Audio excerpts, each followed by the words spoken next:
तोरे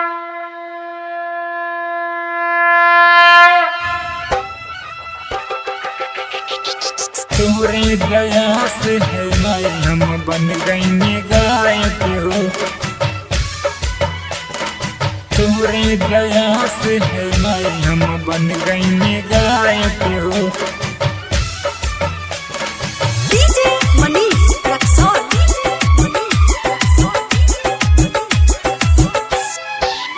जे भी आवेला रउआ दुआरिया माई सबका पर फेरेलू नजरिया।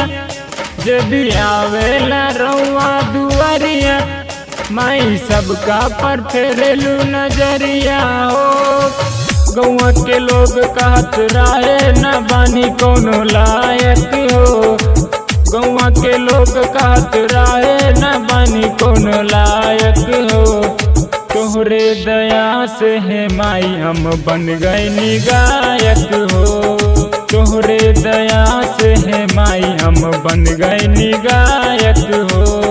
तोहरे दया से है माई हम बन गए गायक हो। जे भी आवेला रउआ दुआरिया माई सबका पर फेरेलू नजरिया। जे भी आवेला रउआ दुआरिया माई सबका पर फेरेलू नजरिया हो। गौआ के लोग कहत रहे न बानी कोनो लायक हो। गौआ के लोग कहत रहे न बानी कोनो लायक हो। तोहरे दया से है माई हम बन गए गायक हो। तोहरे दया से है माई हम बन गए गायक हो। तोहरे दया से है माई हम बन गए गायक हो।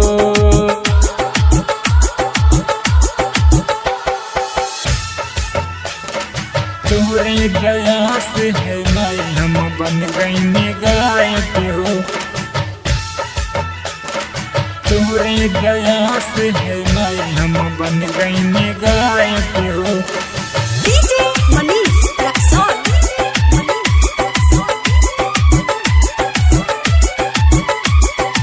जिंदगी भर पूजा और करब हे माई। तोहरे दया से होता हमरो बड़ाई।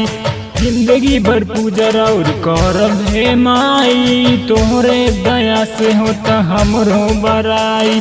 तोहरे कृपा से माई दुनिया जहानो भगतन पे अपना देवेलू ध्यान। देवेलू ध्यान माई देवेलू ध्यान। देवेलू ध्यान माई देवेलू ध्यान। महिमा महान रौर बानी माई सुखदायक हो। महिमा महान रौर बानी माई सुखदायक हो। तोहरे दया से है माई हम बन गए गायक हो।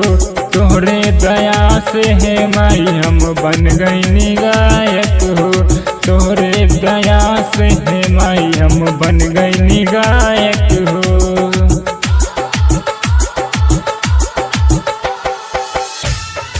तोहरे दया से है माई हम बन गए गायक हो।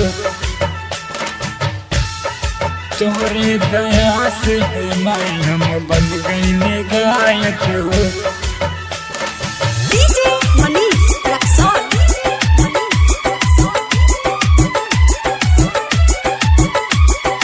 रवि सिंह राजपूत के देदा आशीर्वाद हो। सबका के नीक लागे हमर आवाज हो। रवि सिंह राजपूत के देदा आशीर्वाद हो।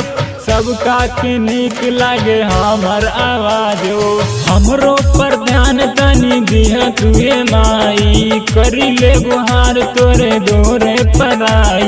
दोरे पराई माई दोरे पराई। दोरे पराई माई दोरे पराई।